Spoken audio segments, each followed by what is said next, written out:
baik juga. Bagaimana kabarnya hari ini, Bu? Alhamdulillah baik Bu. Oke, alhamdulillah. Dan saya Bu Bana, pada kesempatan kali ini saya ingin menyampaikan beberapa pertanyaan ya, Bu Bana. Iya, siap Bu. Mohon dijawab sesudah keadaan di sekolah. Iya, siap. Yang pertama Bu Ana, apakah sekolah memiliki dokumen rencana kerja tahunan atau RKT yang berlaku pada tahun pelajaran 2021? Iya Bu, siap. Untuk SD Karanganyar 03 kita mempunyai program, mempunyai RKT gitu, rencana kerja tahunan tahun 2026 yang kita gunakan sebagai acuan ya, untuk 1 tahun ke depan. Berarti sekolah memiliki ya? Iya, memiliki Bu.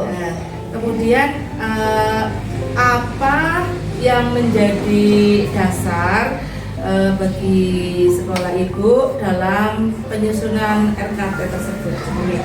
Jadi RKT itu kita susun berdasarkan dari rapor pendidikan kita Bu. Nih, sebagai data dukung utama di situ dalam kita menyusun RKT di sini. Selain itu ya pastinya ada sumber-sumber lain ya Bu. Di antaranya ya hasil dari ANBK kita itu dalam penyusunan RKT tersebut. Terima kasih. Berarti dalam penyusunan RKT ada dasarnya ya? Iya, dasarnya. Kemudian pertanyaan selanjutnya Bu Ana, bagaimana sekolah menerapkan tahapan identifikasi, refleksi, benahi perencanaan dan benahi implementasi dalam proses penyusunan program sekolah? Jadi dalam penyusunan tahapan-tahapan tersebut nih Bu, dari identifikasi itu kita mengkaji dari indikator yang ada pada rapor pendidikan. Jadi semuanya itu kita jadikan dasar. Kemudian setelah itu kita merefleksikan bersama dengan teman-teman ataupun rekan guru. Seperti itu Bu. Kemudian dengan benahi perencanaan dan benahi implementasi bagaimana Bu?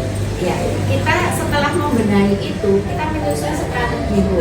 Jadi strategi itu pelaksanaan ya, dalam strategi pelaksanaan, kemudian pemantauan serta tindak lanjut itu agar program yang telah direncanakan itu berjalan dengan baik sesuai dengan harapan kita tentunya seperti itu.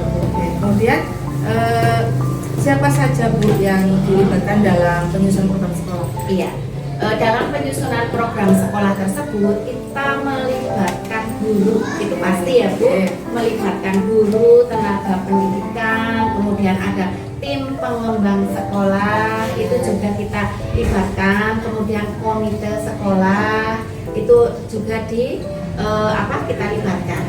Selain itu juga kita memperhatikan masukan-masukan Bu dari pengawas sekolah, terutama dari ibu ya Bu, seperti itu. Berarti ada partisipasi aktif atau beberapa orang lain ya Bu? Misalnya ada guru, tenaga pendidikan, komite sekolah, dan yang memberikan masukan ya terhadap penyusunan program di sekolah. Kemudian pertanyaan selanjutnya bagaimana keterkaitan kurikulum dengan perencanaan program sekolah? Ya saya jawab Bu, keterkaitan kurikulum dengan perencanaan program sekolah itu bahwa kurikulum sekolah itu memuat kalender akademik yang menjadi dasar dalam pengaturan seluruh kegiatan selama 1 tahun pelajaran, seperti itu Bu. Jadi program yang terdapat dalam RKT itu disusun dengan memperhatikan kalender akademik sehingga pelaksanaan kegiatan dapat berjalan selaras dengan proses pembelajaran, seperti itu Bu. Jadi tidak tumpang tindih ya Bu? Tidak tumpang tindih sekolah dengan kita belajar. Iya, jadi ada kalender akademik yang mengatur itu. Seperti itu Bu. Kemudian bagaimana Bu hubungan antara rencana kerja tahunan tersebut dengan RKAS? Iya, hubungannya ya Bu, hubungan antara RKT dengan RKAS ya. Jadi RKT itu menjadi dasar dalam penyusunan RKAS ya Bu. Setiap program yang telah ditetapkan dalam RKT itu kemudian kemudian diterjemahkan ya, ke dalam kegiatan dan komponen anggaran yang ada di atas. Seperti itu Bu. Dengan cara tersebut pengalokasian sumber daya itu dapat dilakukan secara lebih efektif. Seperti itu Bu. Terus sehingga targetnya tercapai gitu. Targetnya tercapai, ya seperti itu.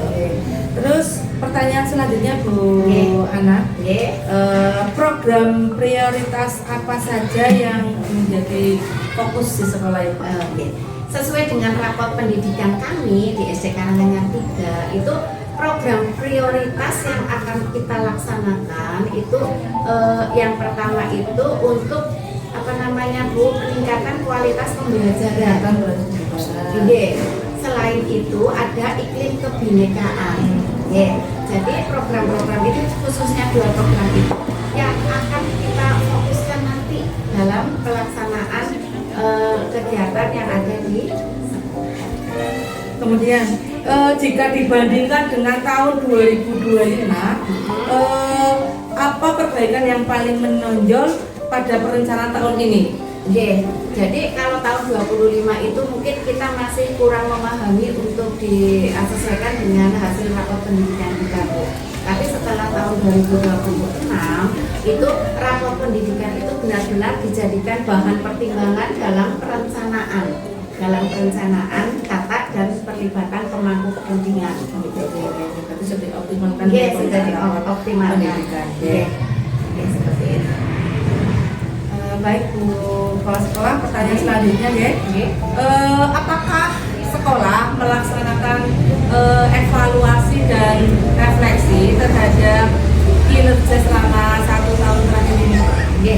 Jadi sekolah melaksanakan Bu. Jadi kita melaksanakan refleksi dan evaluasi secara berkala. Seperti itu. Berarti dilakukan evaluasi dan refleksi terhadap pelaksanaan program-program yang ada di sekolah. Oke. Kemudian Ibu, siapa saja yang dilibatkan dalam kegiatan evaluasi tersebut? Dalam kegiatan evaluasi kita melibatkan guru, tenaga kependidikan, kemudian tim pengembang sekolah, serta pihak-pihak lain yang berhubungan kemudian bagaimana sekolah mengumpulkan data untuk mendukung proses evaluasi itu? Jadi sekolah itu cara mengumpulkan data itu dengan secara sistematis selama 1 tahun Bu. Selama 1 tahun pelajaran berlangsung kita mengumpulkan data melalui berbagai dokumen seperti hasil asesmen peserta didik, kemudian dari supervisi akademik, kemudian dari laporan kegiatan serta refleksi guru. Berarti ada pengumpulan data mendukung proses evaluasi. Kemudian apa saja sumber data internal yang digunakan oleh sekolah? Sumber data internal yang kita pakai itu hasil dari asesmen kelas. Jadi refleksi pembelajaran guru, kemudian hasil supervisi, kemudian laporan kegiatan sekolah, serta dokumen pelaksanaan program yang dimiliki sekolah. Jadi tadi data internalnya ada asesmen kelas, ada refleksi pembelajaran sekolah. Kemudian apa saja Bu sumber data tadi kan internal, sekarang eksternal Bu? Yang tadi yang saya sampaikan adalah yang internal Bu. Nah untuk yang eksternal itu kita memanfaatkan rapor pendidikan. Jadi rapor pendidikan. Terus kemudian selain itu ada rekomendasi dari pengawas sekolah. Kemudian ada kebijakan dari dinas pendidikan. Yang mungkin juga ada masukan dari komite sekolah seperti itu.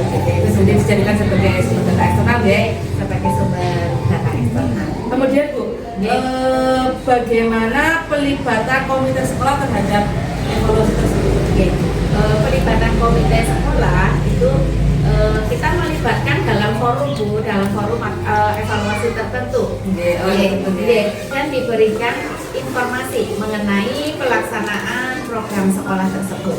Komite kemudian memberikan masukan dan rekomendasi yang mewakili perspektif orang tua serta masyarakat orang tua ya. Kemudian apakah hasil evaluasi ini dimanfaatkan dalam pengelolaan kinerja guru dan pengembangan pendidikan? Iya, gitu. Evaluasi itu kita gunakan ya, hasil evaluasi dan refleksi itu menjadi salah satu dasar dalam kita menyusun tindak lanjut kinerja. Seperti itu. Jadi dilaksanakan evaluasi, kemudian dimanfaatkan dalam kegiatan pengelolaan kinerja guru dan tenaga pendidikan. Hal itu dilaksanakan ya untuk meningkatkan kualitas